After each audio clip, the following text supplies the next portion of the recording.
اعوذ باللہ من الشیطان الرجیم بسم اللہ الرحمن الرحیم۔ اور نوح نے اپنے پروردگار کو پکارا کہ پروردگار، میرا فرزند میرے اہل میں سے ہے اور تیرا وعدہ اہل کو بچانے کا برحق ہے اور تو بہترین فیصلہ کرنے والا ہے۔ ارشاد ہوا کہ نوح، یہ تمہارے اہل سے نہیں ہے، یہ عمل غیر صالح ہے، لہٰذا مجھ سے اس چیز کے بارے میں سوال نہ کرو جس کا تمہیں علم نہیں ہے۔ میں تمہیں نصیحت کرتا ہوں کہ تمہارا شمار جاہلوں میں نہ ہو جائے۔ نوح نے کہا کہ خدایا، میں اس بات سے پناہ مانگتا ہوں کہ اس چیز کا سوال کروں جس کا علم نہ ہو، اور اگر تو مجھے معاف نہ کرے گا اور مجھ پر رحم نہ کرے گا تو میں خسارہ والوں میں ہو جاؤں گا۔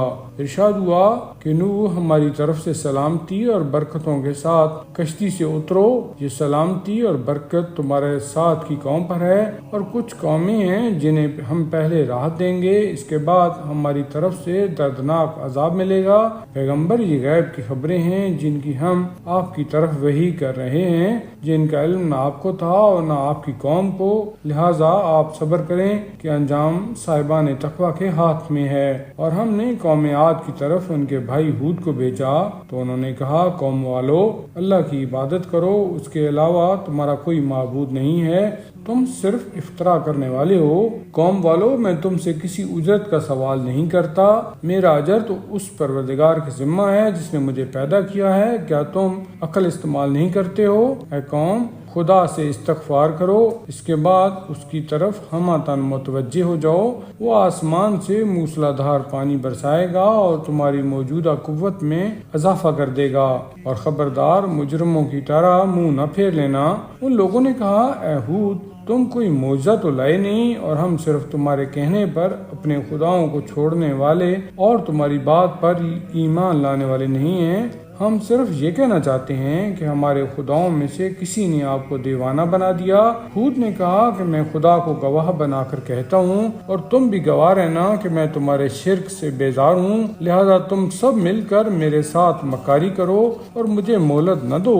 میرا اعتماد پروردگار پر ہے جو میرا اور تمہارا سب کا خدا ہے، اور کوئی زمین پر چلنے والا ایسا نہیں ہے جس کی پیشانی اس کے قبضہ میں نہ ہو۔ میرے پروردگار کا راستہ بالکل سیدھا ہے، اس کے بعد بھی انحراف کرو تو میں نے خدائی پیغام کو پہنچا دیا ہے۔ اب خدا تمہاری جگہ پر دوسری قوموں کو لے آئے گا اور تم اس کا کچھ نہیں بگاڑ سکتے ہو۔ بے شک میرا پروردگار ہر شے کا نگران ہے۔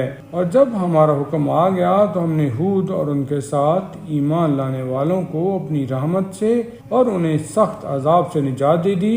یہ قوم عاد ہے جس نے پروردگار کی آیتوں کا انکار کیا اور اس کے رسولوں کی نافرمانی کی، اور ہر ظالم و سرکش کا اتباع کر لیا، اور اس دنیا میں بھی اور قیامت میں بھی ان کے پیچھے لعنت لگا دی گئی۔ آگاہ ہو جاؤ کہ عاد نے اپنے پروردگار کا کفر کیا، تو اب ہود کی قوم عاد کے لیے ہلاکت ہی ہلاکت ہے۔ اور ہم نے قوم سمود کی طرف ان کے بھائی صالح کو بھیجا، اور انہوں نے کہا کہ اے قوم، اللہ کی عبادت کرو، اس کے علاوہ کوئی خدا نہیں ہے، اس نے زمین سے پیدا کیا ہے اور اس میں آباد کیا ہے، اب اس سے استغفار کرو اور اس کی طرف متوجہ ہو جاؤ کہ میرا پروردگار قریب تر اور دعاؤں کا قبول کرنے والا ہے۔ ان لوگوں نے کہا کہ اے صالح، اس سے پہلے تم سے بڑی امیدیں وابستہ تھیں، کیا تم اس بات سے روکتے ہو کہ ہم اپنے بزرگوں کے معبودوں کی پرستش کریں؟